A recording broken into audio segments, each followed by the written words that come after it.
the best academy. Hi friends, welcome to Harish academy. ఈరోజు వార్తలు నిలిచిన జాతీయ అంతర్జాతీయ రాష్ట్రీయ అంశాల గురించి, వార్తలు నిలిచిన వ్యక్తులు, అవార్డులు, పుస్తకాలు, మరి క్రీడా సంబంధిత సమాచారం, ఒక్కొక్క అంశాన్ని వివరంగా తెలుసుకుందాం. ఈరోజు మన ఫస్ట్ టాపిక్ వచ్చేసి యునెస్కోకి సంబంధించి క్రియేటివ్ సిటీస్ నెట్వర్క్ జాబితా మరొకసారి వార్తలు నిలిచింది. ఏ పోటీ పరీక్షన కానివ్వండి, ఏ స్థాయి పోటీ పరీక్షన కానివ్వండి, రానున్న పోటీ పరీక్షలో యునెస్కోకి సంబంధించిన క్వశ్చన్ లేకుండా క్వశ్చన్ పేపర్ ఉండదు. Very very very important. ఐక్యరాజ్య సమితికి సంబంధించి అనుబంధంగా పనిచేస్తున్న సంస్థలు ఏవైతే ఉంటాయో వాటికి సంబంధించి మనం ఏదైనా సమాచారాన్ని డిస్కస్ చేసేటప్పుడు కొన్ని స్టాటిక్ పాయింట్స్, జీకేకి సంబంధించిన కొన్ని పాయింట్స్ చూడాలి. జనరల్ నాలెడ్జ్ బేస్డ్ క్వశ్చన్స్ అడగవచ్చు. సో ఇక్కడ UNESCO, United Nations educational scientific cultural organisation, United Nations educational scientific cultural organisation first acronym చూడాలి. సెకండ్ వచ్చేసి ఈ సంస్థ ఎప్పుడు ఏర్పాటైందంటే 1945 నవంబర్ 16 రోజున ఏర్పాటైంది. మరి ఈ సంస్థ యొక్క ప్రధాన కేంద్రం వచ్చేసి ప్యారిస్ ఫ్రాన్స్. గుర్తుంచుకోండి, ప్యారిస్ ఫ్రాన్స్. వీరు ప్రపంచవ్యాప్తంగా మన సంస్కృతి, వారసత్వం, సంస్కృతికి, చరిత్రకి నిలువుటద్దంగా, నిదర్శనంగా నిలుస్తున్న ప్రాంతాలను కానివ్వండి, కట్టడాలను కానివ్వండి, వీటిని గుర్తిస్తూ ప్రపంచవ్యాప్తంగా కూడా ప్రత్యేకమైన కీర్తిని తీసుకొస్తాయి. అలా వీరు రకరకాల జాబితాను రిలీజ్ చేస్తారు. ఉదాహరణ తీసుకుంటే యునెస్కో అనగానే మన అందరు గుర్తుకొచ్చే world heritage sites. World heritage site అంటే ప్రపంచ వారసత్వ సంపద. నెక్స్ట్ వచ్చేసేసి intangible cultural heritage list. Third వచ్చేసి క్రియేటివ్ సిటీస్ నెట్వర్క్ లిస్ట్. వీటి నుండి ఖచ్చితంగా ఏదో ఒక ప్రశ్న అడగవచ్చు. ఇప్పటి వరకు వరల్డ్ హెరిటేజ్ సైట్స్లో 42 భారతదేశం నుండి చోటు పొందినాయి. నెక్స్ట్ ఇంటాంజిబుల్ కల్చరల్ హెరిటేజ్ లిస్ట్లో 14 పొందినాయి.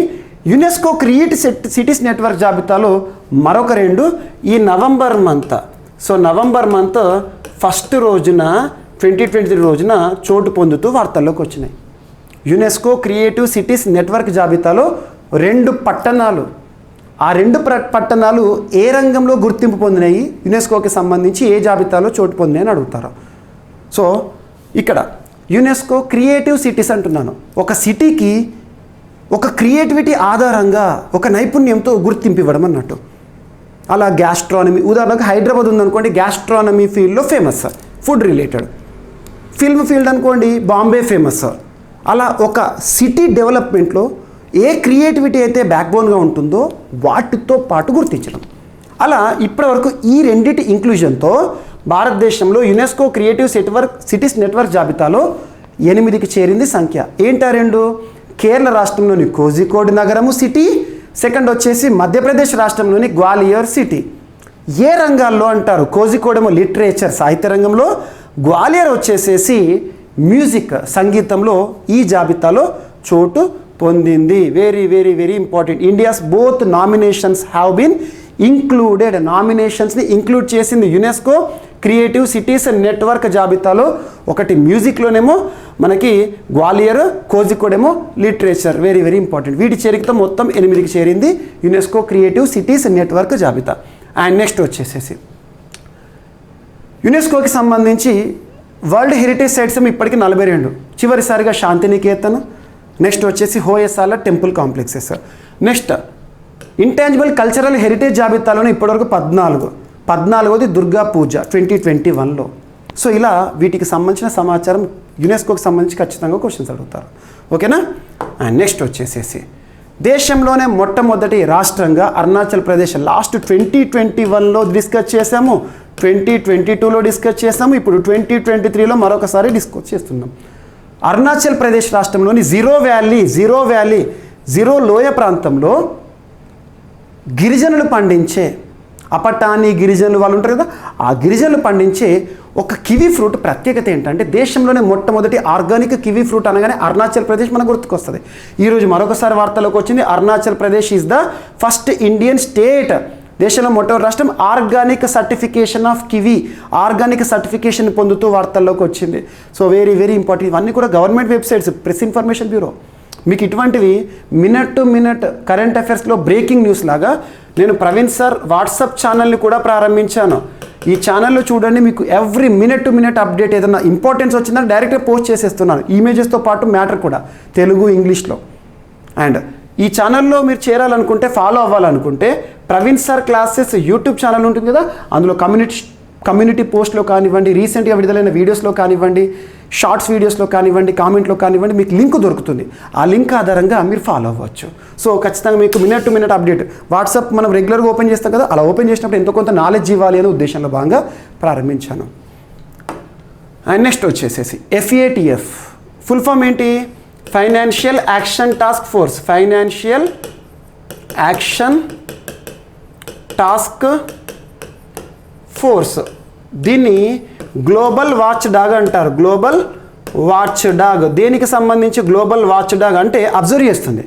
ఏ విషయాలను అబ్జర్వ్ చేస్తుందంటే మనీ లాండరింగ్ని అండ్ టెర్రర్ ఫైనాన్సింగ్ని అబ్జర్వ్ చేస్తుంది. టెర్రర్ ఫైనాన్సింగ్ అంటే మనీ లాండరింగ్, ఆర్థికపరమైన నిర్మితి. కొన్ని దేశాలు మనీ లాండరింగ్ని ఎంకరేజ్ చేస్తాయి. ప్రపంచ ఆర్థిక వ్యవస్థ కూడా ప్రభావం చూపిస్తుంది మనీ లాండరింగ్. నెక్స్ట్ కొన్ని దేశాలు ఏం చేస్తాయంటే తీవ్రవాదాన్ని ప్రోత్సహిస్తూ వాళ్ళకి ఫండ్స్ ఇస్తాయి. పాకిస్తాన్ ఉంది ఉదాహరణకు, తీవ్రవాదాన్ని ప్రోత్సహిస్తుంది.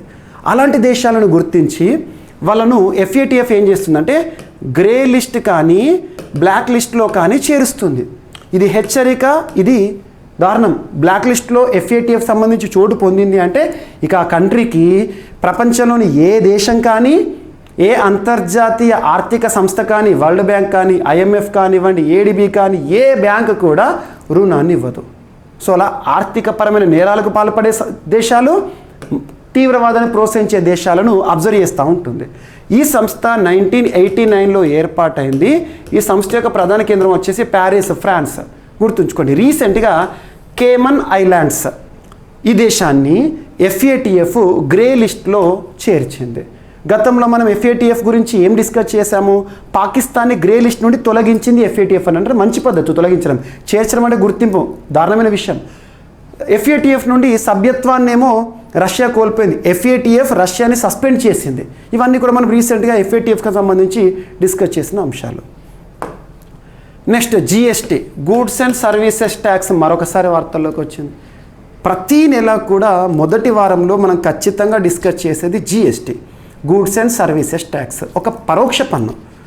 GST పన్నుని భారతదేశంలో 2017 జూలై 1 నుండి అమలు చేస్తున్నారు. అందుకే జూలై 1ని ఎవ్రీ ఇయర్ కూడా GST డేగా మనం సెలబ్రేట్ చేసుకుంటాం. మరి GST అనేది ఇండైరెక్ట్ ట్యాక్స్ కదా. దీనిని భారతదేశంలో ప్రవేశపెట్టడానికి ఒక రాజ్యాంగ సవరణ జరిగింది. 101వ రాజ్యాంగ సవరణ చట్టం 2016 ఆధారంగా రాజ్యాంగంలో కొన్ని ఆర్టికల్స్ను కూడా చేర్చారు. Article 279A, GST council is a constitutional body. ఇలా సో మీరు ముఖ్యంగా 100వ రాజ్యాంగ సవరణ నుండి 106వ రాజ్యాంగ సవరణ వరకు ఖచ్చితంగా ఇయర్స్ గుర్తుంచుకోండి, విషయాన్ని గుర్తుంచుకోండి అండ్ దానికి సంబంధించిన ప్రత్యేకతలను చూడండి. మీకు రీసెంట్గా నేను ప్రవీణ్ సార్ క్లాసెస్ యూట్యూబ్ ఛానల్లో దీనికి సంబంధించి ఒక షార్ట్స్ వీడియో 1 మినిట్లోనే ఈ 6 రాజ్యాంగ సవరణలు అయిపోతాయి. 6-7 రాజ్యాంగ సవరణలు చూడండి. అందులో నేను షార్ట్స్ కూడా కొన్ని అప్లోడ్ చేస్తున్నాను. వాటి నుండి ఎగ్జామినేషన్లో క్వశ్చన్స్ రావచ్చు. ఓకేనా? ఇదొకటి. అండ్ నెక్స్ట్ వచ్చేసేసి GSTకి సంబంధించి ప్రతి నెల కూడా ఉదాహరణకు మనకు అక్టోబర్ మంత్ ముగిసింది కదా, అక్టోబర్ నెలలో GST రూపంలో ఎంత మొత్తంలో పన్నులు వసూలు చేశామని చెప్పేసి మినిస్ట్రీ ఆఫ్ ఫైనాన్స్ వారు గణాంకాలను విడుదల చేస్తారు. ప్రతి నెలకు సంబంధించి ఆ నెల ముగియగానే రిలీజ్ చేస్తారు. ఇప్పటివరకు GST అమల్లోకి వచ్చాక ఈ 6 సంవత్సరాల చరిత్రలో అత్యధిక GST వసూలు నమోదైన నెల ఏదంటే ఏప్రిల్ మంత్ 2023. ఆర్థిక సంవత్సరం ప్రారంభ నెల. ఆర్థిక సంవత్సరం ఎప్పటితో ప్రారంభమవుతుంది? ఏప్రిల్తో ప్రారంభమవుతుంది, మార్చితో ముగుస్తుంది. 2023 ఏప్రిల్ 1 నుండి 2024 మార్చి వరకు ఈ ప్రస్తుత ఆర్థిక సంవత్సరంలోని మొదటి నెల ఉంది కదా, GST భారతదేశంలో అమలైనాక చరిత్రలోనే అత్యధిక GST వసూలు. ఒక నెలలో 1.87 లక్షల కోట్ల GST వసూలను మనం చేశాము. మరి ఇప్పుడు అక్టోబర్ ముగిసింది కదా మద, అది అక్టోబర్కి సంబంధించి అక్టోబర్ మంత్ GST వసూళ్ళు GST చరిత్రలోనే 2వ అత్యధిక వసూలుగా చోటు సంపాదించుకుని ఎంతనట అంటే 1.72 lakh crores 1.72 lakh crores వసూలు అయినాయి GST for the month of October. ఇప్పటివరకు నమోదైన అత్యధికం 1.87. గుర్తుంచుకోండి. ఈ 1.87 ఎప్పుడైతే బ్రేక్ అవుతుందో ఏదైనా నెల అది మళ్ళీ ఖచ్చితంగా అప్డేట్ చేసుకోవాలి. Stats in the economy are not at all static, they are always dynamic, they are volatile, they always changes, గుర్తుంచుకోండి. అండ్ నెక్స్ట్ 1000 కోట్ల లావాదేవీలు యూపీఐ యూనిఫైడ్ పేమెంట్స్ ఇంటర్ఫేస్. మనము ఫోన్పే కానీ గూగుల్ పే కానీ పేటిఎం ఇవన్నీ చేస్తాం కదా, అవన్నీ కూడా ఆన్లైన్ ట్రాన్సాక్షన్స్, డిజిటల్ ట్రాన్సాక్షన్స్. అందులో భాగంగా యూపీఐ లావాదేవీలు వరుసగా 3వసారి కూడా 1000 కోట్లను దాటినాయంట. సో చూడండి, డిజిటల్ లావాదేవీల్లో కీలక పాత్ర పోషిస్తున్న unified payments interface national payments corporation of India is the concern body. గుర్తుంచుకోండి, 1000 కోట్లు వరుసగా 1000 కోట్ల రూపాయలు 3వసారి దాటిందంట. అక్టోబర్ మంత్లో యూపీఐ లావాదేవీల సంఖ్య 1141, ఒకటే నెలల ఇన్ని వేల కోట్లు, 1141 కోట్లు ఆన్లైన్ ట్రాన్సాక్షన్లో జరిగిందంట. National payments corporation of India వారు చెప్పారు, గుర్తుంచుకోండి.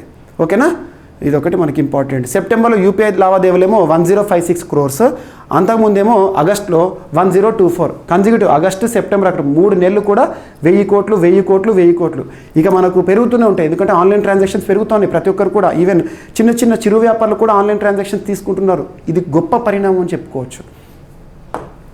అండ్ నెక్స్ట్ గుజరాత్ తొలి హెరిటేజ్ రైలు ప్రారంభం అనే అంశం వార్తల్లోకి వచ్చింది. సో ఇక్కడ మనందరికీ తెలుసు, అక్టోబర్ 31 ఐక్యతా దినోత్సవం సర్దార్ వల్లభభాయ్ పటేల్ గారి జయంతి రోజున భారత ప్రధాని నరేంద్ర మోదీ గారి చేతుల మీదుగా ప్రారంభమైంది. గుజరాత్ తొలి హెరిటేజ్ రైలును భారత ప్రధాని నరేంద్ర మోదీ గారు ప్రారంభించారు. విద్యుత్ ఇంజన్ ఉన్న ఈ రైలును స్టీమ్ లోకోమోటివ్ రైలులా రూపొందించారు. స్టీమ్ ఆధారంగా ఇంటీరియర్ డిజైన్ అంతా కూడా చెక్కతో తయారు చేశారంట. 3 బోగీలు ఉన్న ఈ రైలు ఐక్యతా విగ్రహం ఉన్న కెవాడియా అహ్మదాబాద్ మధ్య నడవనుందంట. 144 మంది ప్రయాణించవచ్చట. ఇందులో 28 సీట్ల సామర్థ్యం ఉన్న ఏసీ రెస్టారెంట్ కూడా ఉంటుందట. హెరిటేజ్ ట్రైన్, గుర్తుంచుకోండి. అండ్ రీసెంట్గా అలీగఢ్ ముస్లిం యూనివర్సిటీ వార్తల్లోకి వచ్చింది. వాళ్ళు సొంతగా ఒక శాటిలైట్ని కూడా తయారు చేశారు. ఒక శాటిలైట్ వాళ్ళకి సంబంధించిన చర్యల కోసం, వాళ్ళకి సంబంధించిన విధానాల కోసం, పనితీరు కోసం. దాని పేరు ఏంటంటే SSAMU శాట్. దీనికి సంబంధించి ఆమోద ముద్ర కూడా పొందారు ఇన్స్పేస్ నుండి. ఇన్స్పేస్ అంటే Indian National Space Promotion and Authorisation Centre నుండి అనుమతులు కూడా పొందింది Aligarh Muslim University to launch its own satellite. భారతదేశంలోని ఒక యూనివర్సిటీ వాళ్ళ కోసం ఒక సొంత శాటిలైట్ని లాంచ్ చేయబోతున్నారు. ఆ శాటిలైట్ పేరు ఎక్కడి నుండి, భారతదేశంలో ప్రైవేట్ రంగంలో అంతరిక్ష రంగానికి సంబంధించి పరిశోధనలు చేసే ప్రైవేట్ సంస్థ ఉంటాయి కదా, వారిని ప్రోత్సహించడానికి 2020 సంవత్సరంలో ఇన్స్పేస్ వచ్చింది. వాళ్ళ నుండి ఈ శాటిలైట్కి అనుమతులు కూడా పొందింది Aligarh Muslim university. Next, so జ్ఞాననేత్రంలో వచ్చిన టాపిక్ ఈనాడు పేపర్లో ప్రత్యక్ష భేటీల్లోనే మెదడు చురుకుదనంగా పనిచేస్తుందంట. అదేంటో చూడండి. కరోనా మహమ్మారి నేపథ్యంలో ప్రత్యక్ష చర్చలకు బదులు జూమ్ వంటి ఆన్లైన్ మాధ్యమాల ద్వారా సంప్రదింపులు సాగించే విధానం ఊపందుకుంది. అయితే ముఖాముఖి సంభాషణ సమయంలోనే మెదడు క్రియాశీలత ఎక్కువగా ఉంటుందని తాజాగా పరిశోధన చెప్పడం జరిగింది. సో అమెరికాలోని యేల్ విశ్వవిద్యాలయ శాస్త్రవేత్తలు ఈ అంశంపై పరిశోధన సాగించారు. సో డైరెక్ట్గా ఏంటి, ఎవరి పరిశోధన, దీని గురించి అంత పెద్దగా ఎగ్జామినేషన్లో వస్తుందని కాదు, కానీ వార్తల్లోకి వచ్చింది కాబట్టి కొన్ని మనకు ఐడియా ఉండాలి. ఓకేనా. అండ్ నెక్స్ట్ క్రీడలకు సంబంధించి సౌదీ అరేబియా వార్తల్లోకి వచ్చింది. Saudi Arabia is going to host 2034 FIFA football World cup. 2034 సంవత్సరంలో జరగనున్న ఫిఫా ఫుట్బాల్ వరల్డ్ కప్ ప్రతి 4 ఏళ్ళకి ఒకసారి జరుగుతుంది కదా ఫిఫా వరల్డ్ కప్. సో 2022 సంవత్సరంలో ఎక్కడ జరిగింది, ఖతార్లో జరిగింది. అలా 2034 సంవత్సరంలో హోస్ట్గా యాక్చువల్గా ఎవరుండే అంటే ఆస్ట్రేలియా నిర్వహించాల్సింది, కానీ చివరి నిమిషంలో వైదొలిగింది. వీరి స్థానంలో ఈ FIFA Federation Internationale de Football Association అంతర్జాతీయ ఫుట్బాల్ సమాఖ్య వారి ఆధ్వర్యంలో వీరు ఫుట్బాల్ని నిర్వహించబోతున్నారు. FIFA football World Cup very very important. 2034లో ఆతిథ్యం ఇవ్వబోతున్న దేశం ఏదంటే సౌదీ అరేబియా. ఫిఫా అధికారికంగా ధృవీకరించింది. అండ్ నెక్స్ట్ రాష్ట్రానికి సంబంధించి, తెలంగాణ రాష్ట్రానికి సంబంధించి వ్యవసాయ సమతుల్యతపై జర్మనీతో ఒప్పందాన్ని కుదుర్చుకున్నట్టుగా, తెలంగాణ రాష్ట్రం ఒప్పందం కుదుర్చుకున్నట్టుగా రాష్ట్ర ప్రభుత్వం చెప్పింది. సో చూడండి, భారత్ జర్మనీ సంయుక్తంగా చేపడుతున్న వాతావరణ మార్పులకు అనుగుణంగా వ్యవసాయ సమతుల్యత ప్రాజెక్టుపై బెర్లిన్లో గత మంగళవారం అక్టోబర్ 31 రోజున ఒప్పందం జరిగిందని తెలంగాణ రాష్ట్ర వ్యవసాయ సలహాదారు ఎవరు, ఎమ్మెల్యే చెన్నమనేని రమేష్ గారు వెల్లడించారు. సో వ్యవసాయ సమతుల్యతపై ఇటీవల ఏ దేశంతో ఒప్పందాన్ని కుదుర్చుకున్నట్టుగా తెలంగాణ రాష్ట్ర వ్యవసాయ సలహాదారులు ఎమ్మెల్యే చెన్నమనేని రమేష్ గారు చెప్పారంటే జర్మనీ, వెరీ వెరీ ఇంపార్టెంట్. తనకి సంబంధించి జర్మనీ పౌరసత్వం అనే వివాదం కూడా చోటు సంపాదించుకుంది.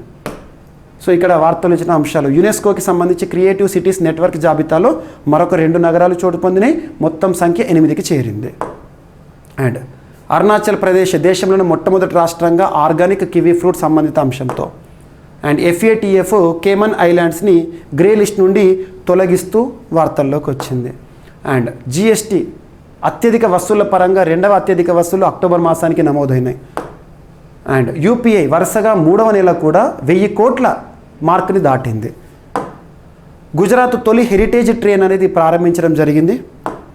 నెక్స్ట్ అలీగఢ్ ముస్లిం యూనివర్సిటీ వారి కోసం ప్రత్యేకంగా సొంతగా ఒక శాటిలైట్ని లాంచ్ చేయబోతున్నారు. ఆ శాటిలైట్ పేరు AMU శాటిలైట్. ప్రత్యక్ష భేటీల్లోనే మెదడు చురుకుగా పనిచేస్తుందని చెప్పేసి అమెరికాలోని యేల్ విశ్వవిద్యాలయ పరిశోధన వాళ్ళు చెప్పారు. సౌదీ అరేబియా 2034 సంవత్సరంలో ఫిఫా ఫుట్బాల్ వరల్డ్ కప్ని నిర్వహించబోతోంది. వ్యవసాయ సమతుల్యతపై జర్మనీతో ఒప్పందాన్ని కుదుర్చుకోవడం జరిగింది రాష్ట్ర ప్రభుత్వం అని చెప్పేసి తెలంగాణ రాష్ట్ర వ్యవసాయ సలహాదారులు చెన్నమనేని రమేష్ గారు వెల్లడించారు. సో ఇవి ఫ్రెండ్స్ ఈరోజు వార్తలు నిలిచిన అంశాలు. మిస్లేనియస్ అంశాలు మిగిలిపోతే రేపటి క్లాస్లో జోడించి మరొకసారి నేర్చుకుందాం. రేపు కలుద్దాం. Thank you.